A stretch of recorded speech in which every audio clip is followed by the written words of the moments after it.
नमस्कार, मैं वाणी राव बिलासपुर के महापौर रही और प्रदेश में पिछले 30-35 सालों से बहुत सारे पदों में रही। प्रदेश की अध्यक्ष रही और तमाम चीज़ें थी। उसके बाद इतनी सेवाएं देने के बाद अगर मैं ऐसा महसूस कर रही हूं कि आज की तारीख में जो कांग्रेस पार्टी के यहाँ से सेनापति भेजे जाते हैं वो जो है वो किसी भी प्रकार से कांग्रेस के कार्यकर्ता और या उनके पदाधिकारी या विशेष रूप से महिलाओं का सम्मान करना नहीं जानते।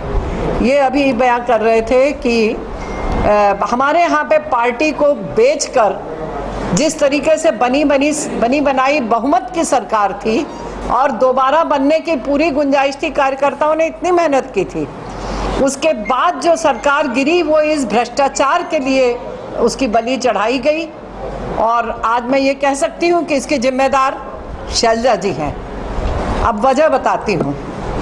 इस भ्रष्टाचार को संरक्षण देने के लिए या कांग्रेस के हाईकमान के पास इस मैसेज को पहुँचाने के लिए शैलजा जी को वहाँ भेजा गया था। इसलिए नहीं भेजा गया था कि ये वहाँ जाकर और जो है वहाँ के स्थानीय लोगों के साथ मिलजुल कर पार्टी को बेचें।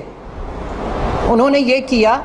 और मैं आपको ये भी बताना चाहूँगी कि यदि हम सब ये मानते हैं कि शैलजा जी समय समय पर हमारे कांग्रेस के नेतृत्व को इस सब चीज़ों की, जो कि पूरे देश में एक मिसाल बन चुका है, एक भ्रष्टाचार नहीं, एक अपराध नहीं, तमाम ऐसे भ्रष्टाचार हैं जो कभी आमतौर पर सरकारें नहीं करती। सरकारें कभी सट्टा नहीं खिलाती। सरकारें शराब घोटाले के अलावा मैं आपको बताऊं वहाँ पर नकली होलोग्राम से शराब बेचे गए। जो आप कल्पना करिए कि राज्य को, राजस्व को और वहाँ के लोगों के साथ कितना अन्याय हुआ। उनकी जानकारी में यदि ये था और उन्होंने कांग्रेस के शीर्ष नेतृत्व को उन्होंने इसका आगाह किया, तो ऐसी क्या वजह थी कि उनके ये बताने के बाद भी कांग्रेस नेतृत्व चुप रहा। ये जो फेल्योर है ये दिखाता है कि कांग्रेस के ये जो प्रतिनिधि यहाँ से भेजे गए थे दिल्ली से, उनको यहाँ से पूरा संरक्षण प्राप्त था इन कामों को छुपाने के लिए, पार्टी को बेचने के लिए, और यदि नहीं था तो शैलजा जी को एक्शन लेना था। साथ ही साथ वो एक महिला हैं। महिला होने के बाद मैं पूछना चाहूँगी कि उन्होंने महिलाओं के साथ क्या किया। आप देखें कि वहाँ पे तमाम जितनी महिलाएं संगठन में बड़े बड़े पदों पे थी और हम विपक्ष में बैठने की हमें पहले भी आदत थी। 15 साल तक हम दूसरी भी सरकार में रहे। किसी लालच से हम लोगों ने यहाँ दूसरी जगह अपना जो है शिफ्टिंग नहीं की। वजह सिर्फ यही थी कि हम लोगों का जो अपमान हुआ, जिस तरीके से तिरस्कार हुआ, जिस तरीके से पार्टी कार्यालय में, आप तो सुन रहे हैं, कई महिलाएं तो यहाँ बयान भी दे रही हैं, राधिका जी और बहुत सारी औरतें। मेरा कहना है कि शैलजा जी क्या कर रही थी और 26 सालों के बाद उन्हें सिरसा की याद आई।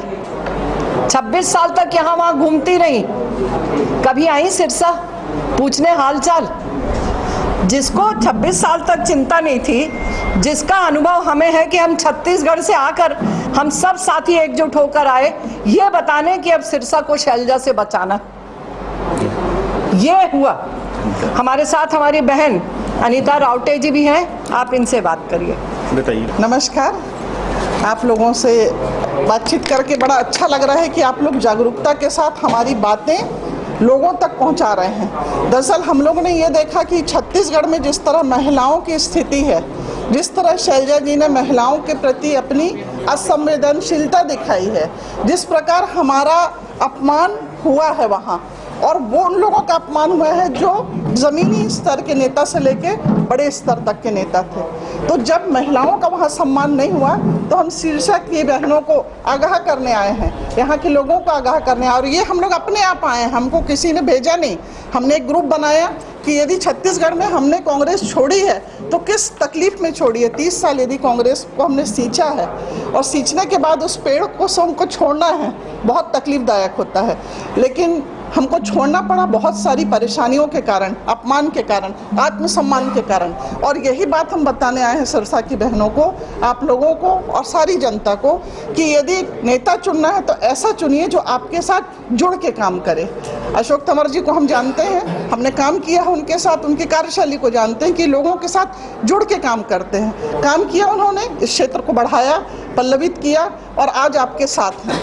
शैलजा जी का ऐसा है कि शैलजा जी को आपने यदि सामने किया तो आपकी कहीं कोई सुनवाई नहीं होना है। हम 30 साल उनके साथ चले जिस पार्टी के साथ, वहाँ पे अनुशासन के नाम पे उनको भेजा गया था कि यदि कोई रिप्रेजेंटेटिव जाता है तो अनुशासन रखे, परिवार का मुखिया बन के जाता है। उन्होंने पूरा परिवार तोड़ दिया।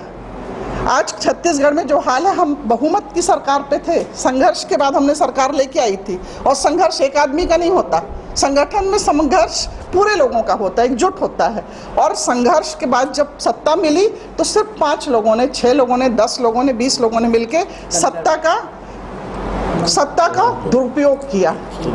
और ये दुरुपयोग करके आप देखिए कि आज छत्तीसगढ़ का क्या हाल है। इसका श्रेय किसको जाता है? इसका श्रेय उन लोगों को जाता है जिनको जवाबदारी ऊपर से सौंपी गई, जिसमें शैलजा जी मुख्य रूप से जिम्मेदार हैं।